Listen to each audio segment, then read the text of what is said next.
హైదరాబాద్ లో కన్సల్టేషన్ మరియు 3,500 రూపాయల colour Doppler test Avis hospitals లో ఉచితంగా పొందండి. నమస్తే జ్యోతి గారు. నమస్తే జ్యోతి గారు, ఇక మహాలక్ష్మి అలంకరణ గురించి మాట్లాడుకుందాం. అంటే మీరు ఎప్పుడు చెప్తూ ఉంటారు, లక్ష్మీదేవి అనగానే కనకం డబ్బులే మనకు గుర్తొస్తాయి, కాదు ఆయుర ఆరోగ్య ఐశ్వర్యాలు అని కూడా అంటూ ఉంటాం. ఇవన్నీ కూడా లక్ష్మి కిందే, సంపద కిందికే వస్తాయి అని చెప్పి. సో ఈ లక్ష్మి అవతారం యొక్క విశిష్టత గురించి తెలియజేయండి. లక్ష్మీదేవి అంటే అన్ని లక్షణాలు మనకి ఇచ్చేది. మనం ఏ లక్షణంతో అయితే ముందుకు వెళుతూ ఉంటామో ఆ లక్షణం మనకి అమ్మ ఇచ్చింది, అదే లక్ష్మీదేవి. కేవలం డబ్బులు లేకపోతే ఆస్తులు కాదు, ప్రతి జీవికి కూడా ఒక విభూతి ఉంటుంది. అంటే ప్రతి జీవికి ఆ జీవి ముందుకి అంటే మనుగడ సాగుతోంది అంటే ఒక విభూతి ఉంటుంది. అలాగే మనం మనుషులకు కూడా విభూతి అన్న ఆ పదం అర్థం కాకపోతే మనలో ఏదో ఒక శక్తి, అంటే మనం అది ఉద్యోగంలో ఉపయోగించవచ్చు, మన తెలివితేటల్లో ఉపయోగించవచ్చు, కానీ ప్రతి ఒక్కరికి కూడా ఒక విభూతి ఉంటుంది. ఒకడు అందంగా మాట్లాడవచ్చు, బాగా నృత్యం చెయ్యవచ్చు, బాగా ఆలోచించి వాళ్ళ మేధాశక్తితో ఎన్నో మంచి పనులు చేయవచ్చు, ఇలా విభిన్న రకాలుగా. అయితే ఈ విభూతులను మనకి ఇచ్చిన అమ్మ లక్షణాల ద్వారా అవి బయటకు వస్తూ ఉంటాయి. విభిన్న లక్షణాలు, అంటే మనం లేచిన దగ్గర నుంచి పడుకునేంత వరకు మనలో ఉన్న అన్ని లక్షణాలు అమ్మ ఇచ్చిన ప్రసాదం. అమ్మ అనుగ్రహం ఉంటేనే వస్తాయి, లేకపోతే రావు. కానీ ఈ విభూతి ఇచ్చిన తర్వాత వీటితో పతనం అవ్వాలా లేకపోతే వీటితో తరించిపోవాలా అన్నది మనపైన ఆధారపడి ఉంటుంది. అమ్మ ఇచ్చేసింది, ఎవరో మనకి ఒక 10,000 ఇచ్చేశారు, దాన్ని ఎలా ఖర్చు పెడతావు, ఎంత దాచుకుంటావు, మంచికే ఖర్చు పెడతావా, ఏవేవో పిచ్చివన్నీ కొనుక్కుని పాడైపోతావా, ఇది మన చేతుల్లో ఉంటుంది. కాబట్టి అమ్మ మనకి అటువంటి విభూతిని ఇస్తుంది. ఆ విభూతిని దుర్వినియోగం చేసుకుంటే మనమే పతనమైపోతాం. ఆ విభూతిని సద్వినియోగం చేసుకుంటే మనం ఉన్నత స్థాయికి వెళతాం. అంటే లక్ష్మీదేవి ఆరాధన ఎందుకు చెయ్యాలి అంటే, అమ్మ నువ్వు ఇచ్చిన లక్షణాలు ఏవైతే ఉన్నాయో వీటిని కొంచెం బుద్ధితో, జ్ఞానంతో మనం ఎప్పుడైతే వాటిని ఉపయోగిస్తామో అవి ఖచ్చితంగా మనకి మంచి జరుగుతుంది, అవతల వాళ్ళకి మంచి జరుగుతుంది. ఉదాహరణ, మన దగ్గర ఉన్న విద్య, డబ్బు, లేకపోతే కొన్ని అంటే లక్షణాలు, వీటి వల్ల మనకి మంచి జరుగుతుంది, అవతల వాళ్ళకి మంచి జరుగుతుంది. ఇది లక్ష్మీదేవిని ప్రప్రథమంగా అడగగలగాలి. ఈ విభూతులను దుర్వినియోగం చేసుకోవద్దు. అహంకారం ముఖ్య కారణం. ఈ అహంకారం ఉంటే అసలు మనసు ఒప్పుకోదు. ఎవరైనా మంచి పని చేసినా వాళ్ళని మెచ్చుకోలేము, ఎవరైనా మెచ్చుకుంటున్నా ఈర్ష్య వస్తుంది, తీసుకోలేము. ఎందుకంటే అహంకారం నేను చాలా గొప్ప, నేను గొప్ప కాబట్టి అందరూ చిన్నవాళ్లే నాకన్నా. అహం బ్రహ్మాస్మి అనేస్తున్నారు కదా జ్యోతి గారు.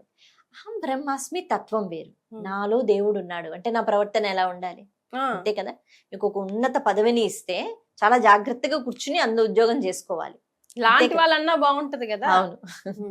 కాబట్టి లక్ష్మీదేవి ఆరాధన, మన విభూతులు ఏవైతే ఉన్నాయో, లక్షణాలు ఏవైతే ఉన్నాయో అవి మంచి మార్గం వైపు నడిపించేటట్టుగా అమ్మ చూడాలి అని కోరుకోవాలి. అంతేగాని అమ్మ డబ్బిచ్చి అంటే సరేలే ఇచ్చేస్తానని అమ్మ ఇచ్చేస్తుంది. ఏం చేసుకుంటాం ఆ డబ్బుతో? డబ్బే అంతా కాదు కదా. లేకపోతే ఒక బంగ్లా ఉంది, ఇంకొక బంగ్లా కావాలి, ఇన్ని నగలు ఉన్నాయి, ఇంకా నగలు కావాలి, ఎంతవరకు వేసుకుంటాం మనం బ్రతుకున్నంత వరకు. ఆ తర్వాత నగలు మనతో వచ్చేవి కదా, ఇంకొక ఈ ఆత్మ అన్నది ఇంకొక జీవిగా మారుతుంది, అందులో ఏ కుక్కో నక్కో అయితే నగలతో పనే లేదు. కానీ ఆ ఆశ కూడా భగవంతుడే కదా మనకి పెట్టేది. భగవంతుడు ఆశ పెట్టడు, అదే అంటున్నా. మనకి ఏదైతే విభూతి ఉందో దాన్ని ఎలా సద్వినియోగం చేసుకోవాలి అన్నది తెలుసుకోగలగాలి. ఒకవేళ మన మనసు లేనిపోని కోరికలు, అవన్నీ అవసరాలు కాదు, అవన్నీ కోరికలే.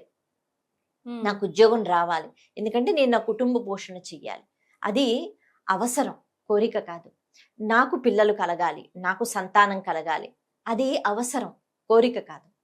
నేను గృహస్థాశ్రమంలోకి వెళుతున్నాను, నాకు వివాహం జరగాలి, నేను మంచి బుద్ధితో ఉండాలి, నా జీవితాన్ని కొనసాగించడానికి నాకు ఇంత డబ్బు కావాలి, ఇవన్నీ కూడా అవసరాలు. అమ్మకి తెలుసు ఏది అవసరమో ఏది కోరికో.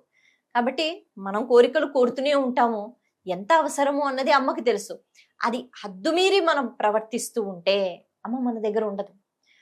బ్రహ్మ మనల్ని తయారు చేస్తూ ఉంటారు కదా, ప్రతి జీవిని తయారు చేస్తారు కదా, ఎన్నో జన్మలు కూడా ఉంటాయి, మనం పైకి వెళ్ళిపోతాం. ఆ తర్వాత ఎలా మళ్ళీ పడేయాలి కిందని అన్నది బ్రహ్మగారి ఇష్టం. ఎందుకంటే మనం చేసుకున్న కర్మలు బట్టి మనకి పోస్ట్స్ అన్నవి ఉంటుంటాయి. కుక్క, నక్క, ఆవా, లేకపోతే మళ్ళీ మనిషి, అన్నది. అటువంటి సమయంలో ఒక్కసారి అమ్మ వైపు చూస్తారట, లక్ష్మీదేవి వైపు. ఎందుకు అంటే అమ్మ ఏం పెట్టాలి, పెట్టేదంతా అమ్మ. ఎందుకంటే లక్షణాలు పెట్టాలి, అన్ని పెట్టాలి కదా. ఏం పెట్టాలి అన్న వెంటనే అమ్మ తిరిగి అడుగుతుందట, ఏమి చేశాడు ఈ జీవుడు గత జన్మలో. సరే పాపం కుక్కనొక్క అయితే ఏం లెక్కలు ఉండవు, మనుషులైతేనే కదా బాగా లెక్కలు ఉంటాయి. ఇప్పుడు కాకపోతే ఇంకేదో జన్మలో మనం మనిషి అయి ఉంటాం కదా, ఏవో కర్మలు చేసి ఉంటాం. కర్మలు ఏమిటి, ఏం చేశాడు అని అడుగుతుందట అమ్మ. ఏం చేశావో దాన్ని బట్టి అమ్మ లెక్కలు వేసి సరే ఇది పెట్టు అని చెప్తుంది. అంటే లక్ష్మీదేవి ఎప్పుడు అలా ఉండాలని కోరుకోదు. లక్ష్మి అయినా సరస్వతి అయినా ప్రవాహం ఉండాలి. కాబట్టి ఎంతసేపు నేను డబ్బు దాచుకుంటా, విద్య దాచుకుంటా అంటే కుదరదు. అది ప్రవాహం ఉండాలి. అంటే నచ్చినట్టుగా విచ్చలుడిగా ఖర్చు పెడతానన్నది కాదు, ధర్మబద్ధంగా. అంటే ఎంత ఉందో మనకి, మనం బయటికి చెప్పకపోయినా అమ్మకి తెలుసు ఎంత నీ దగ్గర ఉందో. ఎంత ఇస్తున్నావు, ఎంత లోక కళ్యాణం కోసం ఉపయోగిస్తున్నావు, ఎంత మంచి కోసం ఉపయోగిస్తున్నావు. నువ్వు ఎంత ఇస్తే అంత నేను నీ దగ్గరికి వస్తూ ఉంటాను, అంత నేను నీ దగ్గర ఉంటాను అని అమ్మ అంటాం. ఇది నిరూపణ కూడా అయింది. అరుణాచలం ఆలయం ఉంది కదా, ఆ ఆలయానికి బోళ్ళన్ని గోపురాలు. అయితే ఒక గోపురం నిర్మించేటప్పుడు అమ్మని గోపురం అంటారు.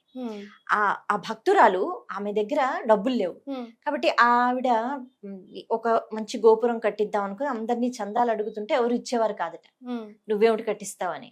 అయితే ఆవిడ దగ్గర అలాగూ ఆస్తులు లేవు, డబ్బులు లేవు. సరే అని ఆవిడ భగవంతుడి ముందు ఏడుస్తే భగవంతుడు ఆవిడకు ఒక శక్తి ఇచ్చారు.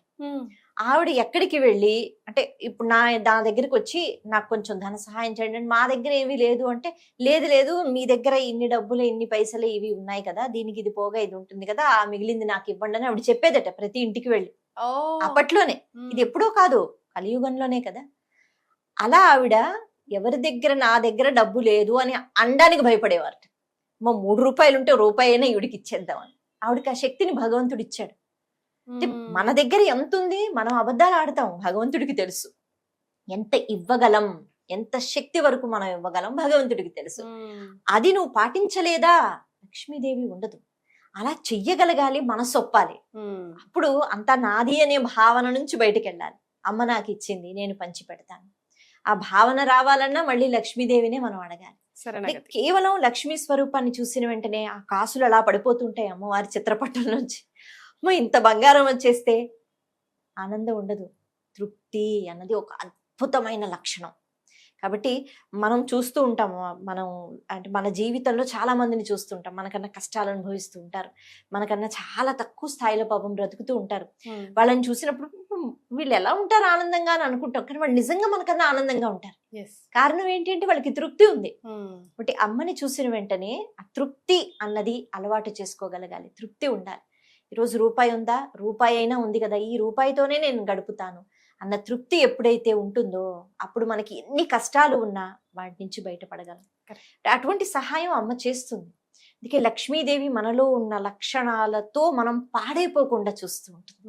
వాటిని అలా వదిలేస్తే మనసులోంచి కోరికలు, ఆ కోరికల ద్వారా మనం ఏవేవో కోరుకుంటూ ఉంటాం, మన లక్షణాన్ని అలాగే పెడుతూ ఉంటాం. ఆ లక్షణ సిద్ధి అన్నది అమ్మ ఇచ్చింది. ఈ లక్షణాలతో ఏం చెయ్యాలి అన్నది అమ్మనే మనం అడిగి తెలుసుకోవాలి. అమ్మ అలా మాట్లాడుతూ ఉంటుందని మాట్లాడదు, కానీ ఈ లక్ష్మీదేవి చూపిస్తుంది తత్వం తెలుసుకుంటే డబ్బులు అని అడగవద్దు. తృప్తి ఇవ్వు అమ్మా, నువ్వు ఏ లక్షణాలైతే మాకు ఇచ్చావో దీనివల్ల నేను ఉపయోగపడాలి, నేను అవతల వాళ్ళకి కూడా ఆనందాన్ని ఇవ్వగలగాలి. సంతోషము, ఆనందము, తృప్తి, సరదాగా నవ్వుకోవడము. ఇవాళ రేపు అందరూ కూర్చుని నవ్వుకోవడం అన్నది ఎక్కడా మనకి కనిపించదు.